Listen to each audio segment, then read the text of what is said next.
Hey homeschoolers, I'm Melissa Webb, former full-time classroom teacher and homeschool mom turned full-time business CEO. I am determined and dedicated to helping you in this journey that you're on.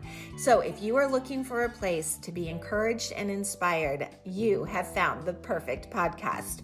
Homeschooling is a work of heart is truly the perfect place to start. So welcome.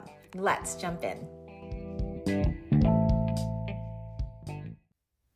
Hello, friends. I hope you are enjoying your sunshine and summertime. I am. I will say that happiness is a warm space with sunshine and a really good book. Do you agree? I think summer is probably my favorite time of year for reading, especially reading a good book. I actually read more, I guess I'd call fun fiction books versus personal development and business-minded types of books, which I consume all year long. I just like I have time for both during the summer. Everything slows down a little bit. School's out, so I'm not as busy with work, and it's just the perfect time for some good books. I recently finished a book my mom gave me. She has read some of the Karen White novels. I don't know if you've read any of those. So if you're a book lover like we are, just throw that name out for you, Karen White. She actually writes paranormal mystery type novels. She has this strong female protagonist who's born with a gift that allows her to see dead people. Doesn't that kind of sound like the movie The Sixth Sense? I see dead people. But not quite. It's not exactly the same. But that actually reminds me of another great author who, along those same lines, she has a main character, Nicola, who actually can touch objects. And when she touches an object, she can see its history. She can connect with anyone who previously owned that item. If you've not heard of Susanna Kearsley, she is amazing. I loved The Firebird. So there you go. There's a few books. Karen White, I just finished The House on Trad Street. That was book 1 of a 7-book series. I read that one page by page, just your traditional book. But The Firebird was actually one of the very first books that I ever enjoyed on Audible, which I started listening to Audible a good 5, 6, 7 years ago. And it's so funny because at the time, I remember someone saying, we were all talking about a book. And I had said, oh, yeah, no, I read that book. And then I said, well, I listened to it on Audible. And I remember someone saying, oh, so you didn't really read it. And I kind of laughed. I'm like, no, I consumed it, if that's what you mean. Like I've digested its contents. Am I not allowed to say read it? And I'm so curious where you land on this topic. Is it cheating to listen to a book on Audible instead of reading it and turning pages? I'm so curious what you would think about this. And what about children? Should children even be allowed to listen to a book as part of their reading experience? Well, it was all of this that actually inspired this week's podcast, which I hope you love the title, Lying and Cheating and Other Great Things. I love my title. I have to be honest. I love my title. And that's what we're going to talk about today, lying and cheating and other great things. But let's be super clear. I'm with you. Lying and cheating are generally discouraged for a lot of ethical and moral reasons. I'm not going to argue that at all. But I am going to say this. To tell our children that they should never lie, they should never cheat, that, my friend, is a lie. There are situations where the benefits of lying or the benefits of cheating outweigh any harm that they are creating. And I think this is a really important conversation to have with our children. Super important. And I know some of you right now are like, I am so curious. Where are you going with this episode, Melissa? Well, I'm going to just put this out there first. You know you do not have to agree with me. If you want to sit in the camp that says, no, I would never tell my child it's okay to lie. I would never tell my child it's okay to cheat. Okay, that's totally fine. You can just let me believe my own little thoughts, or you can certainly challenge me to reconsider how I'm thinking. I mean, I love that this is part of the human experience, is that we have our thoughts, we think about things, then we think about somebody else's opinion, and then we navigate those thoughts and we decide for ourselves, do I agree with her on this or do I agree with him on that? I love that about being a human. And I think it is these kinds of topics that elevate our conversations in life and ignite our thinking. Like, this might become a topic around your dinner table, or you're going to be sitting at the pool with a friend and be like, so I listened to this podcast. What do you think? This is where we get into good, deep conversations. And I want you to think for yourself. I don't want you just to believe me because I believe it. Just like we want our kids to think for themselves. Like, that's important. Thinking is good. And you do not have to believe a word of what I say. But I will say this too. If you find yourself agreeing with me, if you're like, she has a point there, then we can also agree that we're probably very like-minded souls. And I love it when that happens too. Okay, so where shall we start? I think I'm going to go talk about lying first. I've got my list, a few lying things and a few cheating things. But let's start with lying first. How many of us, by the way, have drilled into our kids' minds that lying is bad? If you said that to your kids, lying is bad. Don't you ever lie. And yet we lie. Our children lie. Everyone lies. So is it bad? I'm going to say it's not always bad. In fact, I would like to hear all of us tell our children, did you know sometimes people lie and they even have a good reason for doing that? I mean, to me, that sentence or that statement, that feels more honest to me. And I think the conversation needs to land around why someone would lie. And one thing that I was remembering, and this was when the boys were in elementary school, I had a friend who needed to have a biopsy done after she had received some concerning mammogram results. And they needed to go further away. I said, I don't, maybe they were getting a second opinion. I don't remember exactly why, but it was an overnight thing. And she had asked us if her son could stay with our family. And they lied to him. They told him they were just going to go out of town and visit someone, or they wanted just, a getaway, or I forget what they said. But their son had no idea that it was a medical appointment. Their son had no idea that mom was nervous, dad was feeling anxious. They lied to him. Why? Because they were protecting him. They were protecting him from worrying about her. See? Yes, there is a time and place. And that time and place typically come from care and concern. I would say protection is probably the most powerful reason for lying. I will tell you, when I was a kid, we had something called a telephone.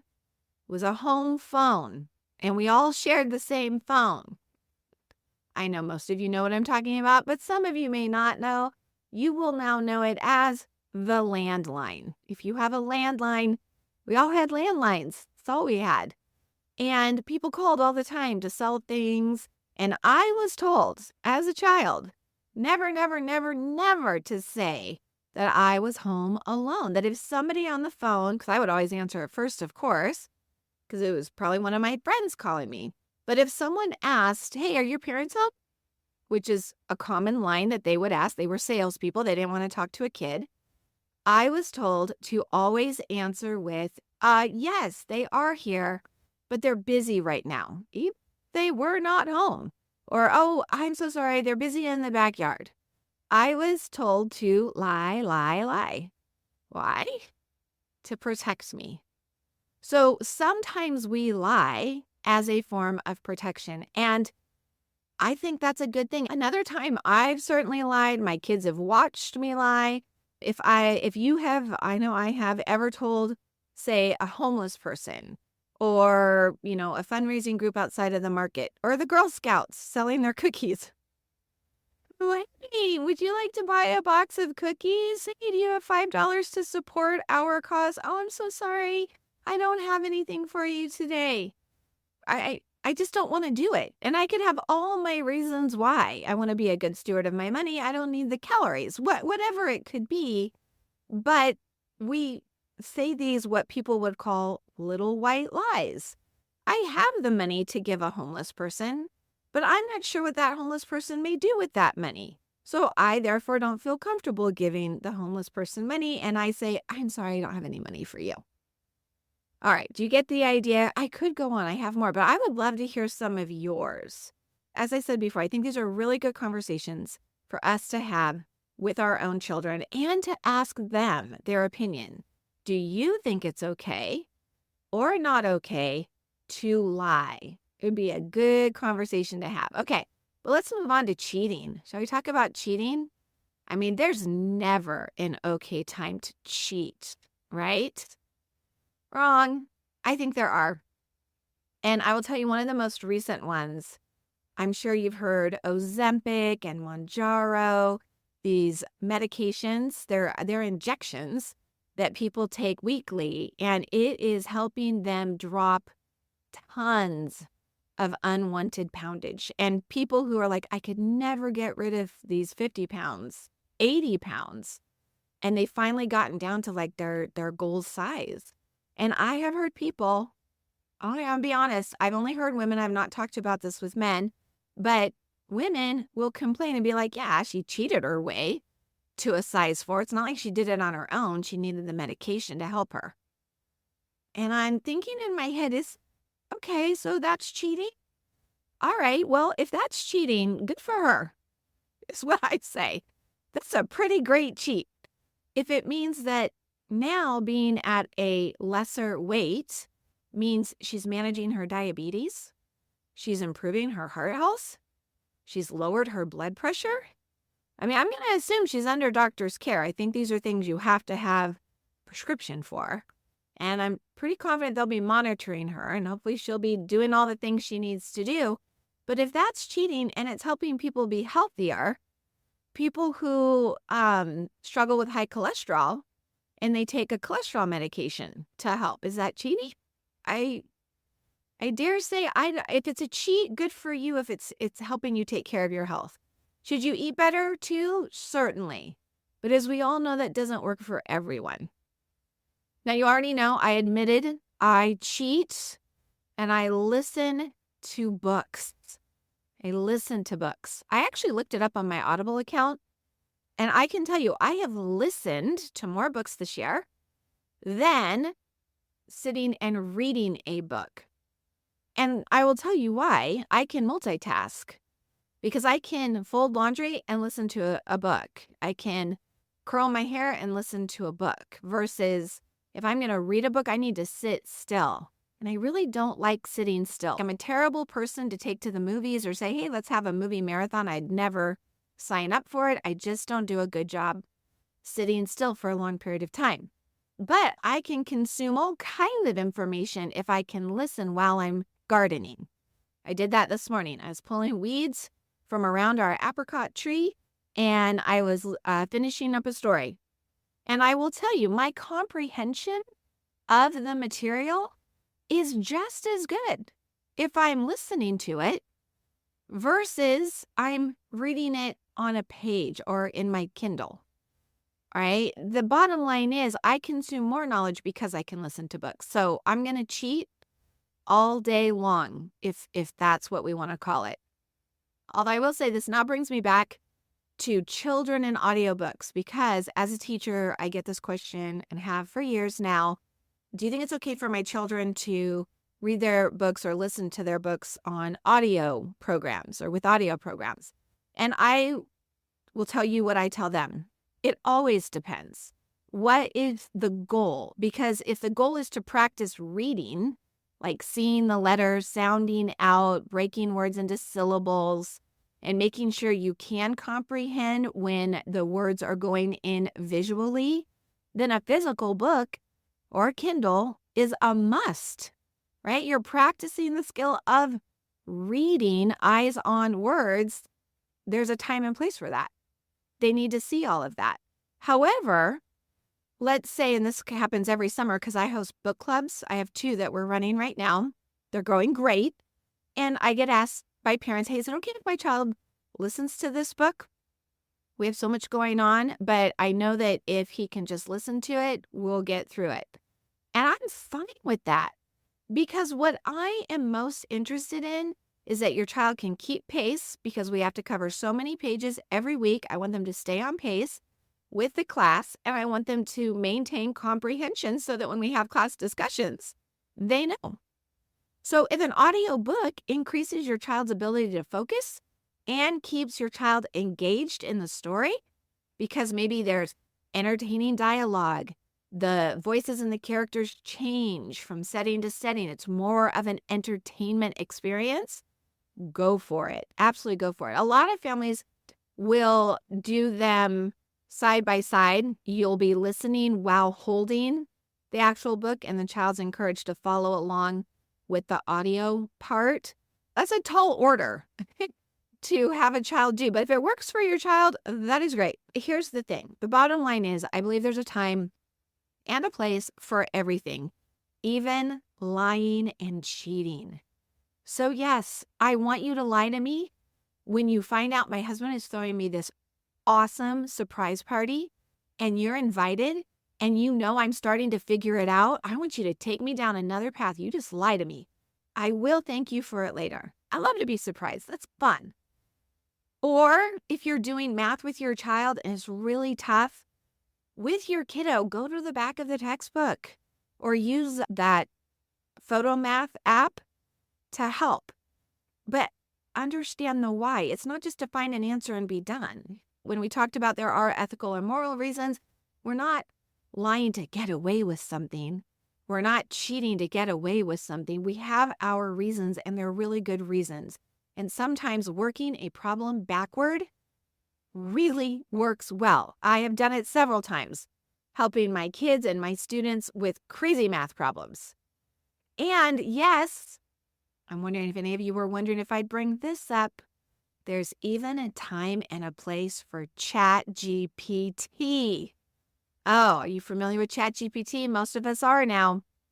But I'm going to save that for another day and another episode because I've got a lot to say about ChatGPT. All right. But like I said, we'll save that for later. You know what I would love, though? I would love a very honest review. No lies. An honest review of this week's podcast. How'd you like it? Does this have you thinking? Are you going to have some great conversations now because of it? I would love that. So now that we're done, I'd love for you to scroll down to the review section on your phone where you're listening to this app. Find the show section, the review section, where it shows the stars and the review. I would really appreciate it. Right on.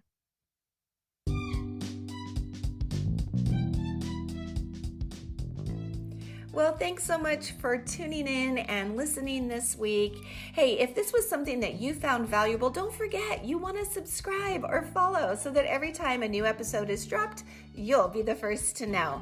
And hey, before you go, if you are looking to get some of this academic writing under your belt and outsourced so that it's one less thing, freeing you up to enjoy more time with your family, hey, you're going to want to head over to writeonweb.com to see what kinds of resources and materials I have available for you.